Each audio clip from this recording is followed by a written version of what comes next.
Our next competitor, Drake Lee-Patterson, is a third year at Georgia Tech, majoring in biology and minoring in public policy. Drake researches how zooplankton cycle materials through water columns and spends her time on campus volunteering with the SGA Sustainability Committee and IHI Open School.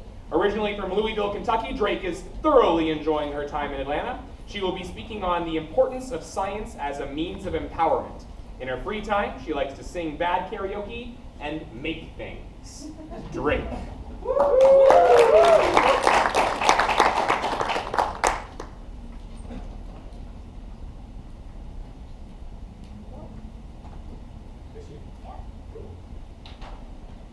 So I wrote that introduction, so you can see I could be somewhat long-winded, but I'm going to do my best to kind of keep it under wraps. So the original prompt was passion in science, and as you just found out, I'm a biology major, so that's a really open-ended question. So really, that's what do you love about life? And so it was really confusing because I consider myself a scientist, and I really love science, but it's really difficult to actually pinpoint what those things mean. And so here's the most general form of definition of the word science: the systematic study of our world through objective experimentation and observation, which in that sense is very vague, covers a lot of things, and I think many people that do this form of science could technically be scientists themselves. And if that's the case, then I can't help but think of one of my favorite scientists named Isabel Lee. So Isabel Lee is my baby sister. She is turning 4 and is just beginning the arduous tasks of school. And she is a budding young scientist. So she systematically and attentively picks her nose. And though I'm not much of a proponent for nose picking, I think it's great that she's budding out as a young scientist. She loves getting down in the mud, digging up bugs, she loves scooting in her kitty helmet. She loves traveling and going up high places. This is the Empire State Building. And she is beginning her studies to become a veterinarian, as you can see on the far left. And, yeah, sorry, wrong cue. Nope. I'm going to do this a lot, but if I point at, I'll try to keep my hands down. And so her science is definitely a lot different from what I do as zooplankton here on campus. Like college definitely has very rigid definitions of what it qualifies as science. And Isabel doesn't really care because she's 4. And college is a long ways away for her so far. But 4th grade is not. And recently the National Science Foundation, in cooperation with Verizon Wireless, through the Inspire Her Mind Fund, found that 66% of 4th grade girls really do like math, but by the time it's college, less than 20% of women are in science. So you see this discrepancy between girls like Isabel who are loving science, and somewhere along the way, women just aren't being as represented in science. And so you can see this here in this chart from AAUW, a percentage of each field in science. And just for cheap thrills, I'm going to call out a major, and I need you to raise your hand. So biology. Cool, 52% female. I'm going to say that we all just are really excited because it's the greatest. Environmental sciences, chemists, physics, aerospace engineers, MEs, chemical engineers. Awesome. Now raise your hand back again if you are in any of those fields and you identify as female. Cool. So if you go to the next slide, you see an approximate proportion between men and women in these fields. Overall, so 6 to 10% in math degrees, 15 to 14% in computer science. You see some discrepancy in engineering and a little bit in physical and life sciences, which are vague definitions, admittedly. So really the interesting thing here is that the main difference is that there are 6.7 million men in these STEM fields and only 2.5 million women in these STEM fields. And it's even more interesting when you break it down not only by kind of a gender binary, but also by other things. So if you look, it's 51% white men and 18% white women, but only a third of that remaining space is for people of color in many of these fields. So inside the tech bubble, you see somewhat of a trying to bridge the gap between men and women in science. That's great. But there's definitely something that we're still lacking in as we're moving forward because it's just not being shown in the STEM fields as they're currently presented. So as I was looking through these kind of figures, the question was why, of course, and we can come up with many of the anecdotes based on our own personal experiences and whatnot.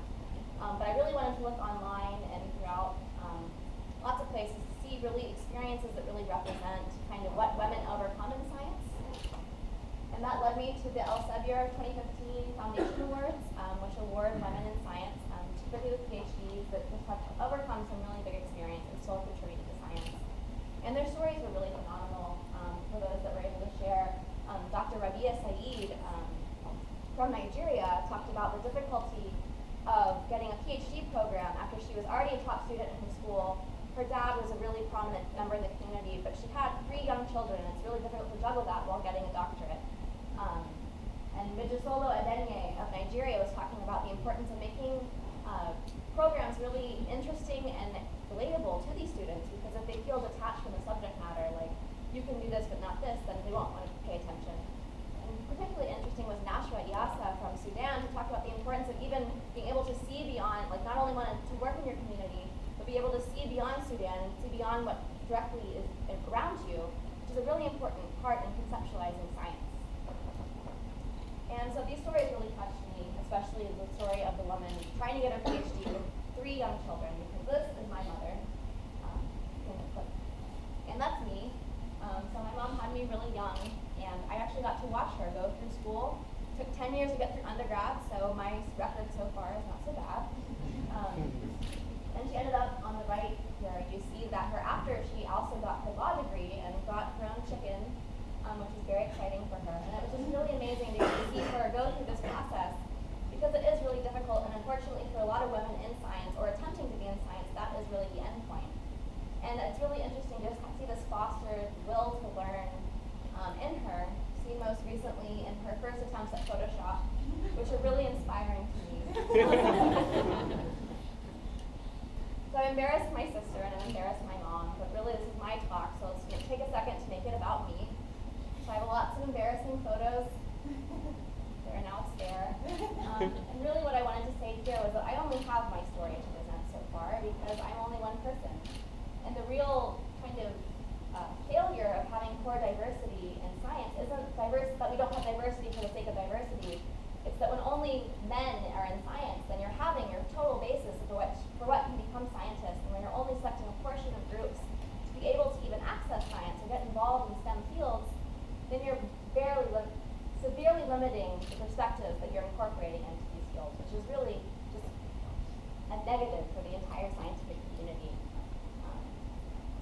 So what's important here is that we kind of look towards programs that can really be accessible to many different groups. I think it's really important that, yes, we have funding. That was one of the original prompts for science. But it's also really important that the minds that we have that work towards science have the access to see science as an engaging and empowering,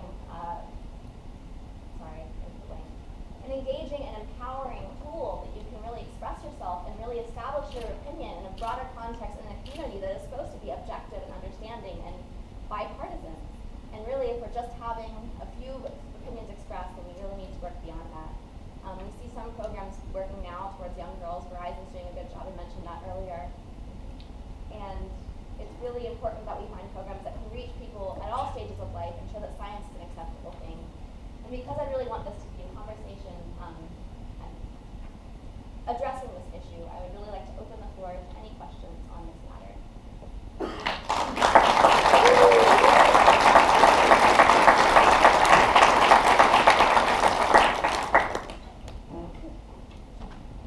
Yes? You said that by having less women in science, you're limiting perspective and possibilities. Talk about what perspective you see you bring to the field, or how it differs from peers? I think that's a difficult question. I definitely think I contribute to my lab, but not because I'm a woman. I don't think the issue is that we're limiting the actual female opinion. I think it's that you're just limiting an arbitrary path from accessing science. And I can't really speak for minority groups, but I'd assume that it's fairly similar there. It's not that it's the individual. Obviously, some perspective goes into play, but I think it's more so that you're just arbitrarily having a population where one has a voice and a lot of access and the other one does not. Yes? So you've identified there's a problem with access for minorities and women. What's the solution to that? More affirmative action? So I think the underlying issue is interest, right, and the perception of access to science. So you're seeing young girls like Isabel.